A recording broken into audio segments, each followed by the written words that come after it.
Welcome back to Caribbean Duck, everyone. In today's episode, we're doing tandoori chicken, fresh organic chicken from my backyard that I raised myself.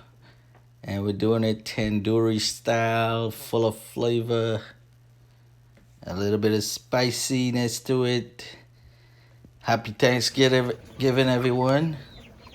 Let's get into it. So this is our organic chicken that I raised in my backyard. Non-GMO, all natural fed. And it's gonna be delicious because homegrown chicken tastes so much better than a store-bought. And you'll see as we cut it up, doesn't have much fat to it. And this is a big bird. At least about 5 pounds, I would say, cleaned. So what we're gonna do now is cut this baby up in halves so we can clean it up, trim it up, which we don't have much trimming to do. But what I want to do is keep the skin on so we can retain a lot of moisture and keep the meat nice and juicy. So here we go. Gonna get under that skin and score the meat so we can get all that delicious flavor infused into the meat. You'll see in a second what I mean. Oh yeah. I can imagine how this is gonna taste with fresh, nice organic chicken. So what we're doing here, we're gonna wash our meat, make sure we get any red material or bloody fluid off of this meat, get it nice and clean. Any straggler feather that's on the wings or anything we want to get off, because we want to make this nice and delicious and flavorful. So I'll show you the ingredients after we wash up.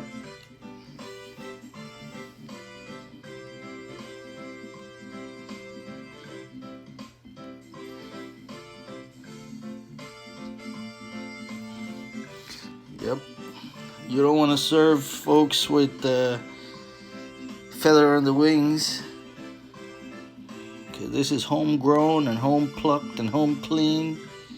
It's gonna be even better. And these are our dry ingredients, and I got some shallots, some onion, garlic, peppers, some dried tomatoes. So here I got my nutmeg, my paprika, black pepper, I got salt, turmeric, I got some massala, some ground geera, toasted ground geera that is.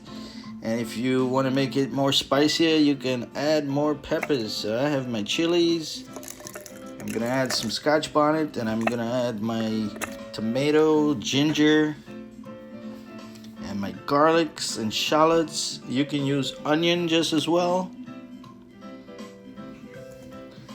I got about 6-7 garlic in there, and in goes our dry ingredients: turmeric, paprika, black pepper, salt, nutmeg.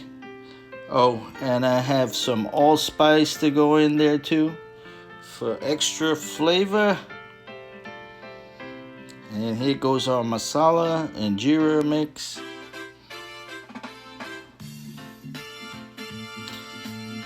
And you can add your salt a little bit now, and then you can give your mixture a taste. So this ingredients calls for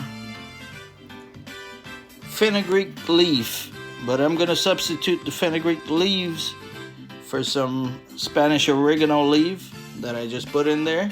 And then we need the juice of a half of a lemon or half of a lime. So I'm softening up this lime here. So that's our technique to get as much juice out of the lime. It should be equivalent to 1.5 tablespoons of juice, either from a lemon or a lime. Either which one will be just fine.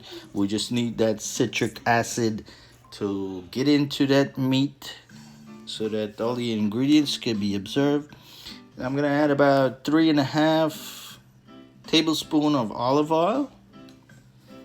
Next, I'm gonna go in with my annatto oil, infused annatto oil. It gives it a nice color and flavor and texture just as well. And you'll see a nice red color. You can add red coloring if you like as well. And I'm gonna add just a little bit of water so we can get this mixture going.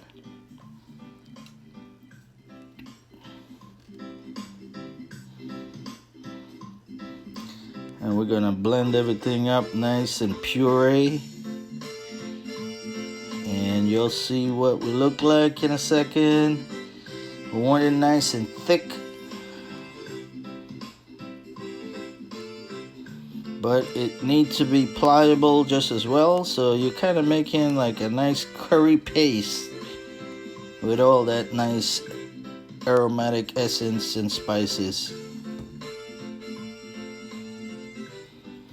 And you want to coat your meat liberally, and it's gonna marinate, get under that skin. Remember all the slits that we put underneath the skin? We're gonna get in there, massage that meat so we can get that marinade going.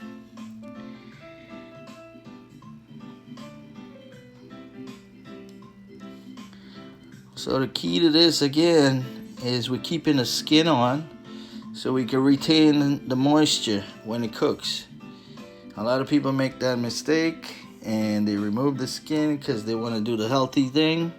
But since this is a homegrown chicken and it doesn't have any fat at all, I'm keeping the skin. And we're gonna get all up in there.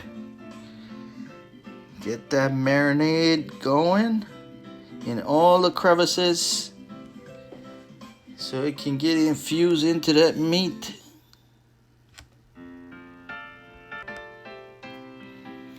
And not to forget, we're going to go in with about 4.5 to 5 tablespoons of plain yogurt.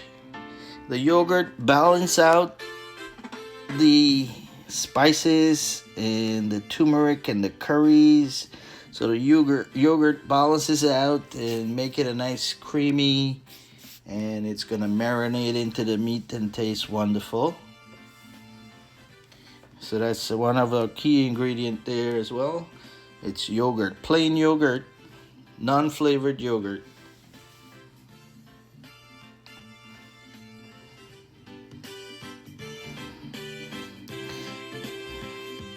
Gonna massage that meat, getting into all the crevices underneath the skin as well. And next we're gonna refrigerate this, preferably for about 4 or 5 hours is good.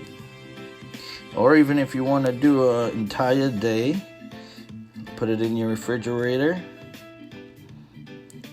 So I'm gonna cover this with some saran wrap, which always give me trouble cutting. I just don't get this little thingamajigger there that cuts it. I can never get it right, but at the end I managed to get it. And we're gonna wrap it up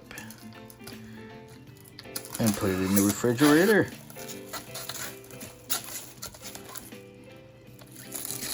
So you want this to marinate for about 4 hours if you can, and if you want you can do more, up to a day in advance. Put it in your refrigerator, and after about 4 hours, get our grill nice and hot, and we're gonna put this baby on the grill. Let it sizzle. And you guys seen before how I keep the grill nice and clean.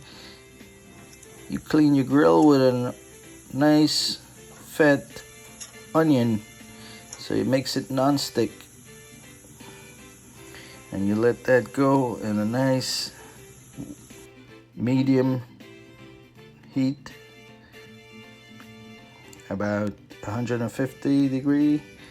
Let it go. When you start seeing that nice char, you're getting that nice bark. That's what you call the bark of a meat. You get that nice outer dark texture, and it smells wonderful. And here we go. After we get it nice and cooked,